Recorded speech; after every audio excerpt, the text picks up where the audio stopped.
Welcome to the fastest academy. So তোমাদের কাছে একটা নতুন একটা জিকে বা জিএ যাই বলো না কেন প্র্যাকটিস সেট দিয়ে চলে এসেছি। সো তোমাদের জন্য সত্যি সত্যি খুব মানে বলা যায় যে খুবই মানে খাটছি, জানি না যে তোমরা কেমন পরীক্ষা দেবে আর না দেবে। জাস্ট আশা করি সবাই ভালো পরীক্ষা দেবে। আর আমার দীর্ঘ বিশ্বাস যে তোমরা পড়াশোনা করছো, অতএব তোমরা ভালো ফলো করবে। এবং অনেকেই আছে যারা আমার কাছে যারা আছো তারা অনেকেই এই পরীক্ষা ক্র্যাক করবে। তো একদম ভয় পাবে না, টেনশন হবে, এটা ন্যাচারাল জিনিস। বাট পড়াশোনাটা জারি রাখো। আর তোমাদের জন্য কিন্তু জিকে বা জিএস এর প্র্যাকটিস সেট নিয়ে চলে এসেছি এইখানে। এইখানে যে আমি জিকে গুলো নিয়ে এসেছি মোস্ট অ্যান্ড মোস্ট ইম্পর্টেন্ট। ঠিক আছে, আমি দেখবে যে অনেক কোশ্চেন তোমরা এখানে করতে পারবে। ঠিক আছে, সো তোমরা বলেছিলে বেশি বেশি প্রশ্ন। আমি আজকে যেভাবে পড়াচ্ছি তুমি শুধু দেখো যে কতগুলো প্রশ্ন তোমাদের তৈরি হচ্ছে বা পড়ছো। ঠিক আছে, তো এইখানে আমি কিন্তু বলে দিচ্ছি, এইখানে তোমাদের কিন্তু প্রশ্ন কিন্তু তোমাদের একদম কি বলছি যে কি এখানে কারেন্ট অ্যাফেয়ার্স আছে, তোমাদের প্রিভিয়াস ইয়ারে জিকে কোশ্চেনও আছে, তার সাথে সাথে আমার বাছা বাছা কিছু ইম্পর্টেন্ট কোশ্চেনও আছে। তো সমস্ত কিছুকে একসাথে জুড়ে দিয়ে আমি একদম কম্প্যাক্ট করে তোমাদের জন্য কিন্তু পুরোপুরি নিয়ে চলে এসেছি। সো একদম ধৈর্য সহকারে কিন্তু ক্লাসটা দেখবে, একটা জায়গাও মিস করবে না। আর এখান থেকে আমি আশা করি যে এখান থেকে তোমরা জিকে বা জিএ যাই বলো না কেন, অবশ্যই তোমরা কিন্তু আমার দীর্ঘ বিশ্বাস যে এখান থেকে অনেক কটা কোশ্চেন তোমরা কিন্তু পরীক্ষায় পাবে। তো চলো তাহলে আজ আর দেরি না করে এবার আমরা শুরু করি। দেখো, প্রথম প্রথম কোশ্চেনটাই কি বলেছে, বলেছে যে কি নারী শক্তি বন্ধন আইন। দেখো কতটা ইম্পর্টেন্ট, মনে হচ্ছে না যে ইম্পর্টেন্ট, বা সত্যি এটা ইম্পর্টেন্ট কোশ্চেন একটা। বলছে নারী শক্তি বন্ধন আইন 2023 2023-এ বলছে কততম সংবিধান সংশোধনের আইন দ্বারা হয়েছিল। মানে যে নারী শক্তি বন্ধন একটা আইন যেটা 2023-এ হয়েছে, ঠিক আছে, ওটা সংবিধান সংশোধনী কততম সংবিধান সংশোধনীর মাধ্যমে হয়েছে। তো জাস্ট এটার অ্যান্সার তোমরা অ্যান্সার দেওয়ার চেষ্টা করবে। ঠিক আছে, দেখবে যে কটা পারছো। আমি যে কোশ্চেন গুলো নিয়ে এসেছি এটার অ্যান্সারটা হচ্ছে অপশন এ। অপশন এ, ঠিক আছে। এটার চলো আমি এটা কালিটা পাল্টে নিই। এটার অ্যান্সার হচ্ছে অপশন এ, যেটা হচ্ছে, দাঁড়াও দাঁড়াও, চলো, এটার অ্যান্সার হচ্ছে এ, যেটা হচ্ছে তোমার 106তম। ঠিক আছে, আজকে প্রচুর কোশ্চেন পড়া, প্রচুর প্রচুর ইম্পর্টেন্ট কোশ্চেন। চলো নেক্সট কোশ্চেনে যাই। ধৈর্য সহকারে কিন্তু প্রত্যেকটা কোশ্চেন দেখবে। বলছে যে কি সবচেয়ে বেশি বায়োলজিক্যাল ক্ষতি হয়, ঠিক আছে, বায়োলজিক্যাল ক্ষতি হয় কিসে? বলছে সব থেকে বেশি যে এখানে মধ্যে এক্স রেতে, না গামা রেতে, না বিটা রেতে, নাকি আলফা রেতে। তাহলে এগুলোর মধ্যে সব থেকে বেশি ক্ষতিকর যেটা রশ্মি সেটা কোনটা? সেটা হচ্ছে আমাদের এই বি অপশন যেটা আছে এখানে, সেটাই মানে হচ্ছে কি গামা রে বা গামা রশ্মি সব থেকে বেশি ক্ষতিকারক। ঠিক আছে, বায়োলজিক্যাল ক্ষতিকারক। চলো এবার নেক্সট প্রবলেমে যাই, বা নেক্সট জিকে। দারুণ ইম্পর্টেন্ট একটা জিকে, যাই হোক পরেরটা চলে এসছে।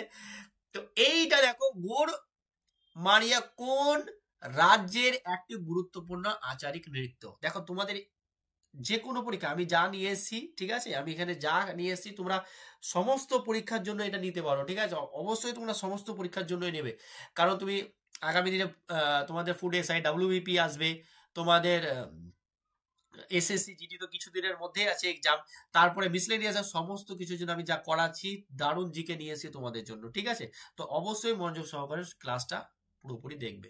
ঠিক আছে, চলো কি বলছে দেখো। বলছে যে গোড় মারিয়া কোন রাজ্যের একটি গুরুত্বপূর্ণ আচারিক নৃত্য? তাহলে এইটা কি আনসার হবে? ছত্তিশগড়, কর্ণাটক, কেরালা নাকি পাঞ্জাব? এটা কিন্তু আনসার হবে কোথায়? এটা আনসার হবে এ, যেটা হচ্ছে ছত্তিশগড়, যেটা হচ্ছে ছত্তিশগড়। এই ছত্তিশগড়ে এইটা, এটা একটুখানি দেখো। বলছি যে ছত্তিশগড়ে তো ঠিক আছে, কিন্তু এটা হচ্ছে তোমার যে বাইসন বাইসন হর্ন, এই যে একটা উপজাতি আছে বাইসন হর্ন উপজাতি আছে, যেটা বাইসন হর্ন মরিয়া উপজাতির মধ্যে কিন্তু এইটা দেখা যায়। কি বললাম? Bison horn. তাহলে বাইসন হর্ন এই যে উপজাতিটা কোথায় দেখতে পাওয়া যাবে? অবশ্যই ছত্তিশগড়ে দেখতে পাওয়া যাচ্ছে। আমরা কিন্তু কোশ্চেন বেশি বেশি করতে শুরু করেছি। ঠিক আছে, তাহলে এই কিন্তু পরীক্ষায় পড়ার মতো।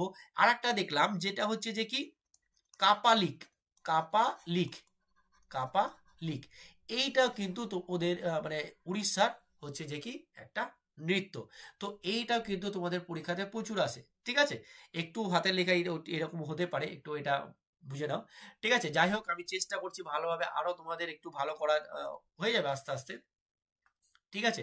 তো এটা কি বলছে, এটা হচ্ছে কাপালিক, ওকে। এটাও একটা হচ্ছে ওইখানকার আচারি একটা নৃত্য, বোঝা গেছে। আর এইটা যেটা যেটা নিছো সেটাকে কোথায়, বাইসন হর্ন যারা উপজাতি আছে তারা এটা পালন করে। চলো এরপরে যেটা আছে সেটা কি বলছে, বলছে যে কি বনস্পতি, চলো কি বলছে, এটা কি হয়ে গেছে, ঠিক আছে। এখানে কি বলছে যে বনস্পতি ঘি তৈরি করতে কোন গ্যাস ব্যবহার করা হয়। তাহলে বনস্পতি তৈরি করতে এইখানে কি হবে, এইটা অপশন একটু গন্ডগোল হয়ে গেছে, এটা হবে যেটা হচ্ছে যে কি হাইড্রোজেন, এটা অ্যান্সার, ঠিক আছে। এখানে অপশন সি আছে তো সি নিলাম, ঠিক আছে, অপশন সি আছে হাইড্রোজেন। এবার এইখানে যেহেতু আমাদের একটা অ্যাটমসফিয়ার আছে, ঠিক আছে, বায়ুমণ্ডল আছে, ঠিক আছে, বায়ুমণ্ডল আছে, সেই যে বায়ুমণ্ডল আছে সেই বায়ুমণ্ডলে, ঠিক আছে, অ্যাটমসফিয়ার আছে, সেই অ্যাটমসফিয়ারে কিন্তু আমাদের দেখো যে প্রত্যেকটার একটা কি আছে, পার্সেন্টেজ করে আছে যে কোনটা কত বেশি, নাইট্রোজেন না হাইড্রোজেন নাকি অক্সিজেন নাকি কার্বন ডাই অক্সাইড। তো এটা কিন্তু মনে রাখতে হবে, এটা হচ্ছে সব থেকে বেশি নাইট্রোজেন আছে, তাই তো। আমাদের যে বায়ুমণ্ডল আছে তার মধ্যে নাইট্রোজেন সব থেকে বেশি আছে, আর যেটা আছে 78.09%। তারপরে যেটা আছে আমাদের কিন্তু অক্সিজেন আছে, যেটা হচ্ছে তোমার 20.95%। এরপরে যেটা, তাহলে এটা হচ্ছে ফার্স্ট, এটা সব থেকে বেশি, এটা হচ্ছে অক্সিজেন সেকেন্ড, ঠিক আছে। এরপরে যেটা আছে সেটা হচ্ছে আর্গন, কি বললাম, আর্গন, যেটা এ আর দ্বারা প্রকাশ করা হয়, সেটাকে কি, সেটা কতটা আছে 0.93%, বোঝা গেছে। তাহলে এইখানে দেখো কত কিছু জানলে, এইখানে কিন্তু অনেক কটা প্রশ্ন হয়ে গেল তোমাদের, ঠিক আছে। এখানে সব থেকে বেশি আছে নাইট্রোজেন, তারপরে আছে সেকেন্ডে অক্সিজেন, থার্ড দেখো এটা একটু, এটা তো কমন আনকমন টাইপের, এটা কোশ্চেন ধরবে যে থার্ডে কি আছে, তখন কিন্তু গুলিয়ে যাবে তোমাদের, তো এটা আশা করি আর গুলাবে না, বোঝা গেছে। তো এই সব কোশ্চেন গুলো কিন্তু পরীক্ষায় আসে তোমাদের, ঠিক আছে।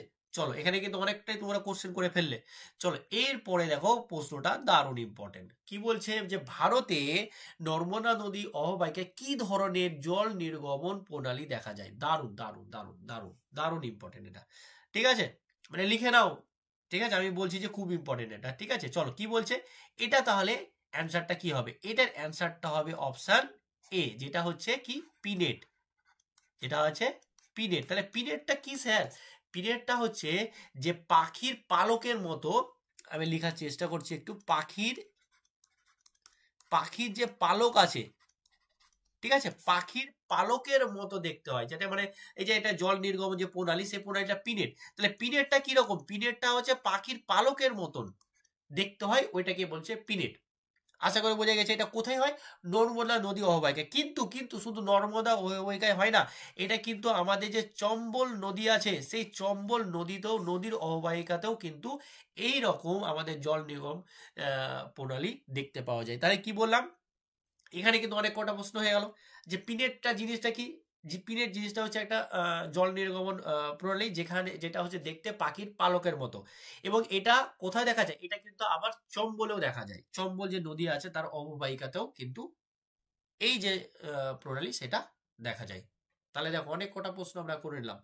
তো এইভাবে আমরা এবার এরপর দিন আশা করি কোনো মিস্টেক যাবে না, ঠিক আছে। এরপরে তোমরা রেগুলার ক্লাস পাবে, আমি ক্লাসের রুটিনটাও দিয়ে দিয়েছি, এই ক্লাসের শেষে তোমরা আমার ক্লাস রুটিনটাও পেয়ে যাবে, ঠিক এক্স্যাক্টলি এইভাবে তোমরা ক্লাসগুলো এক এক করে পাবে, ঠিক আছে। তো চলো চলো নেক্সটটাই যাই। কি বলছে, নিচের দেওয়া কোন আইনটির সাহায্যে কন্ট্রোলার অ্যান্ড অডিটোরিয়াল জেনারেল পদটি মানে সৃষ্টি হয়েছে, ঠিক আছে। আমাদের যে কন্ট্রোলার অ্যান্ড অডিটোরিয়াল যে জেনারেল আছে, অডিটোরিয়াল বলছি, অডিট অডিটর যে জেনারেল আছে, ঠিক আছে, তিনি যে সৃষ্টি হয়েছে, আমাদের যে এই পদটা সৃষ্টি হয়েছে, সেটা কোন আইনের দ্বারা, এই আইনটা হচ্ছে আমাদের কিন্তু অপশন সি, আইনটা হচ্ছে অপশন সি, যেটা হচ্ছে আইন হচ্ছে 1935, ঠিক আছে। এই 1935 এর যে আইনটা হয়েছিল, এর উপরে প্রচুর সমস্ত কিছু, মানে মনে হয় যে এটাই অনেকটাই, মানে আমাদের সংবিধান যা আছে তার মধ্যে মানে এটারই সমস্ত কিছু আছে, ঠিক আছে। তার মধ্যে আর আলাদা আলাদা কিছু আমরা ঢুকিয়েছি, তো এটাতেই সমস্ত কিছু ঢুকে আছে। তো এটা মোস্ট ইম্পর্টেন্ট এই আইনটা, ঠিক আছে। এটা পারলে একটুখানি আরেকটু দেখে নিবে, ঠিক আছে। আলো একটু, ঠিক আছে। নেক্সট প্রবলেমে যাই। নেক্সট জিকেটা কি বলছে দেখি। আমাদের নেক্সটে কি বলছে যে নিম্নলিখিত কোনটির মধ্যে কি বলছে লুসিফেরিন নামক রঞ্জকটি পাওয়া যায়। তাহলে লুসিফেরিন যে রঞ্জক আছে সেটি নামক রঞ্জকটি নিম্নলিখিত কোনটির মধ্যে লুসিফেরিন, আচ্ছা এই এই যে রঞ্জক যেটা হচ্ছে লুসিফেরিন রঞ্জকটা কোথায় পাওয়া যায়, এটা হচ্ছে ফায়ার ফ্লাই মানে অপশন এখানে বি আছে, ঠিক আছে। অপশনগুলো একটু উল্টো পাল্টা হয়েছে, এটা বোঝা নেও যে অপশন এটা হবে ফায়ার ফ্লাই আনসার হবে, ঠিক আছে। আবার কিন্তু এই এই যে রঞ্জক যেটা আছে, এই যে রঞ্জকটা কিন্তু আমাদের কিন্তু জোনাকি যে পোকা আছে, জোনাকির মধ্যেও কিন্তু আমাদের দেখতে পাওয়া যায়। কি বললাম, জোনাকি যে পোকা আছে সেটার মধ্যেও কিন্তু তার দেহ কিন্তু এই রঞ্জকটা দেখতে বা থাকে, ঠিক আছে। বোঝা গেছে, বোঝা গেছে। চলো এরপর আমরা নেক্সট প্রবলেমে যাই। কি বলছে দেখো, বলছে এইখানে কিন্তু আমরা অনেক কিছুই পড়বো, অনেক কিছু পড়বো, খুব ভালো করে দেখো, খুব ইম্পর্টেন্ট একটা কোশ্চেনটা বুঝতে পারছো তো। বারদুয়ারি এরকম কোশ্চেনটা একটু আনকমন, অন্যান্য দিকে নেই। বারদুয়ারি নামে পরিচিত কোন স্থাপত্য, ঠিক আছে। মানে এইরকমই এখন একটুখানি ঘুরিয়ে দিচ্ছে, বাট খুব একটা কঠিন দিচ্ছে না কিন্তু, ঠিক আছে, একটুখানি ঘুরিয়ে বলছে বারদুয়ারি নামে পরিচিত কোন স্থাপত্য, ঠিক আছে। এই যে আদিনা মসজিদ, নাকি খাজিরাহ মন্দির, নাকি অজন্তা গুহা, নাকি বড় সোনা মসজিদ। তাহলে এইটার অ্যান্সার হয়ে যাবে অপশন ডি, যেটা বলছে যে কি বড় সোনা মসজিদ, বড় সোনা মসজিদ। বোঝা গেছে, এটা হবে বড় সোনা মসজিদ। বড় মানাটা এটা হবে না, বড় এটা হবে, যাই হোক একটু মিস্টেক আছে, বড় সোনা মসজিদ। তাহলে এই বড় সোনা মসজিদটা, এই বড় সোনা মসজিদটা আছে কোথায়, আছে এটা হচ্ছে মালদাতে, আমাদের মালদাতে। তার মানে কোথায়, ওয়েস্ট বেঙ্গলে। বোঝা গেছে। এইটা যেটা এটা মানে কোন সময় বা কার দ্বারা বা নির্মিত হয়েছিল, এটা হয়েছিল কি হুসেন শাহ, হুসেন শাহ, ঠিক আছে। বোঝা গেছে। এই ধর প্রশ্ন দেখো, আমরা এইভাবে পড়াশোনা করবো এবার থেকে, প্রতিটা ক্লাস তোমরা এরকম পাবে।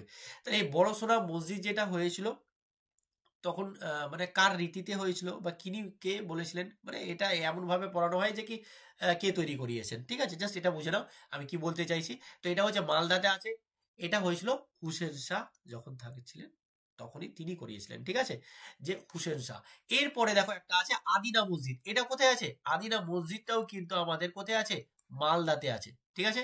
আদিনা আদিনা মসজিদটা আছে মালদাতে। আর এটা কার দ্বারা নির্মিত হয়েছিল, এটা হয়েছিল কার দ্বারা, সিকান্দার লোদি। মানে এই যে এইগুলোতে লেখা তো সেরকম ভাবে অভ্যস্ত নয়, তাই একটু প্রবলেম হচ্ছে। সিকান্দার শাহ, আবার লোদি বলছি, সিকান্দার শাহ, ঠিক আছে। এটা কার দ্বারা হয়েছিল, সিকান্দার শাহ। যাই হোক একটু করে বুঝানো, আস্তে আস্তে আমার হাতের লেখাটাও উন্নত হবে, ঠিক আছে। মানে অ্যাকচুয়ালি এখানে তো প্রথম এর আগেও করেছি, কিন্তু যাই হোক আরেকটু সময় লাগলে আরেকটু ভালো হবে, বাট বুঝতে পেরেছো তো। তাহলে আমরা কি বললাম, বড় সোনা মসজিদটাকে বারদুয়ারি নামে পরিচিত। আবার কি আদিনা মসজিদ যেটা আছে, সেই আদিনা মসজিদটাও কিন্তু মালদাতে আছে, সেটা সিকান্দার শাহ দ্বারা নির্মিত হয়েছিল। আর এটা হয়েছিল যেটা বড় সোনা মসজিদ, সেটা হুসেন শাহ দ্বারা নির্মিত হয়েছিল। এরপরে যখন এই যে খাজিরাহ মন্দির, এটা খাজিরাহ মন্দিরটা কোথায় আছে, এটা আছে কিন্তু এমপিতে, যেটা হচ্ছে মধ্যপ্রদেশে, এটা আছে মধ্যপ্রদেশে, ঠিক আছে। এটা একটা বিখ্যাত মন্দির, ঠিক আছে, যে এটা আছে মধ্যপ্রদেশে। এই অজন্তা গুহা কোথায় আছে, এটা আছে মহারাষ্ট্রতে, ঠিক আছে, মহারাষ্ট্রতে। এবার এই অজন্তা গুহাটা কিন্তু একটা ওয়ার্ল্ড হেরিটেজ সাইট, মাথায় রাখবে। অজন্তা গুহা হচ্ছে একটা ওয়ার্ল্ড হেরিটেজ সাইট, আর এটা আছে মহারাষ্ট্রে। এরকম প্রশ্ন আসে, ঠিক আছে। চলো এবার তাহলে এখানে দেখো অনেক কিছু আমরা পড়লাম, এগুলো সমস্ত কিছু যারা দেখছো সিরিয়াসলি, যারা আমার ক্লাসগুলো দেখো পড়াশোনা করো, এইটা কিন্তু তোমরা অবশ্যই খাতায় নোট করে নিবে আমি যা যা বললাম, ঠিক আছে। আর একটা ক্লাস করার পেছনে কিন্তু অনেক অনেক খাটতে, অনেক অনেক মেহনত থাকে, অনেক অনেক লেবার থাকে। তো যদি ক্লাসটা ভালো লাগে তাহলে অবশ্যই একটা লাইক করে দাও এবং বন্ধুদের সঙ্গে শেয়ার করে দাও। যদি নতুন মেম্বার হয়ে থাকো তাহলে অবশ্যই আমাদের চ্যানেলটি সাবস্ক্রাইব করে নাও, কারণ আমরা ম্যাথের ক্লাস বলো, রিজনিং এর ক্লাস বলো, জিকের ক্লাস বলো, আমরা কিন্তু প্রতিনিয়ত দিয়ে থাকি আর প্রতিনিয়ত দিচ্ছি। আর অনেক অনেক ছেলে আমাদের কাছে ম্যাথ শিখতে পেরেছে, আর জিকে ক্লাসটাও দিচ্ছি। তো আশা করি ভালো লাগলে অবশ্যই চ্যানেলটা সাবস্ক্রাইব করে দেবে। চলো নেক্সট কোশ্চেনে যাই। দেখো নেক্সট কোশ্চেন কি বলছে, কোন সালে গঙ্গা অ্যাকশন প্ল্যান পরিকল্পনা গ্রহণ করা হয়েছিল। এগুলো হচ্ছে একটু মানে চলে আসতে পারে, ঠিক আছে। বুঝতে পারছো যে এগুলো কি ধরনের ইম্পর্টেন্ট। তাহলে গঙ্গা হচ্ছে কোন সালে গঙ্গা অ্যাকশন প্ল্যান পরিকল্পনা গ্রহণ করা হয়েছিল? এটা হবে অপশন, এটা অনলাইনের প্রশ্ন, ওটা হচ্ছে 1985 সাল, যেটা হচ্ছে অপশন এ। বোঝা গেছে, যেটা হচ্ছে অপশন এ। চলো এরপরে কোশ্চেনে যাই। বলছে ফতোয়াই আলমগীরি হলো একটি পূর্ণ মুসলিম আইন, নিম্নের কার শাসন কার্যের সময় এটি লেখা হয়? এটা আশা করি সবাই পারবেন, তাই নাকি? আমার তো মনে হয় সবাই পারবে। যাই হোক, না পারলে আজকে আমি বলে দিব। দেখো এটা কি হচ্ছে, এটা হচ্ছে আমাদের অ্যান্সার, তোমরা বলার চেষ্টা করবে। এটার দেখো অপশনগুলো এমন হয়ে গেছে না, মানে টাইপ তোমাদের জন্য খাটাখাটনি এত হয়েছে না, টাইপগুলো করতে গিয়েও একটুখানি, যাই হোক তার জন্য সরি। আর এটা বুঝতে পারছো তোমরাও, ঠিক আছে? এটা কিন্তু অপশন এই অনুযায়ী বি হবে, যেটা বি লেখা আছে এটা হবে অপশন বি। যেটা কি আছে, যেটা আছে ঔরঙ্গজেব, ঠিক আছে? ঔরঙ্গজেব এর কিন্তু অ্যান্সার হয়ে যাবে। বোঝা গেছে? তো এই হলো 10টা কোশ্চেন, আমি 10টা করে কোশ্চেন নিয়ে আসবো, কিন্তু 10টা কোশ্চেনেই কিন্তু আবার কিন্তু আমি আরো এইখানে ধরো এই নাদির শাহ আছে, এই টিপু সুলতান আছে, ফিরোজ শাহ তুগলক আছে, এগুলো আমি আরো আলোচনা করতাম, কিন্তু আজকে আর করছি না। আমি কিন্তু পরবর্তী ক্লাসে এইভাবে আলোচনা করবো, এই 4টা অপশনকে দিয়ে আমি আরো বেশি বেশি ভালো করে তোমাদের অপশনগুলোকে 4টাকে আরো বেশি করে ডিটেলসে আলোচনা করব। তাতে দেখবে যে কোশ্চেনটা তোমাদের লেভেলটা আরো বেড়ে যাবে। তোমরা যে বলছো যে কি বাড়ান কোশ্চেন, তো আমি এই হিসেবে বাড়াবো যে তোমাদের কোশ্চেনটা ওইখানে যাতে 4টা 5টা অপশন আমি আরো পড়িয়ে দিই, ওখানে যাতে কম করে 30খানা 40, আজকেও কম করে আমরা 25 থেকে 30, 25টা 20 থেকে 25খানা কোশ্চেন কিন্তু আমরা তৈরি করতে পেরেছি, তাই তো? আমার তো মনে হয় তাই। যাই হোক, তো ক্লাসটা যদি ভালো লাগে তাহলে অবশ্যই একটা লাইক করবে এবং সাবস্ক্রাইব করবে। আর আমাদের কিন্তু এই দেখবে যে কি ক্লাসের শেষেই দেখবে যে আমাদের ক্লাস রুটিনটা দেওয়া আছে, সেই রুটিন অনুযায়ী তোমরা ডেইলি ক্লাস পাবে। সো আজকে এখানেই, ভালো থেকো, সুস্থ থেকো, চলো, থ্যাংক ইউ।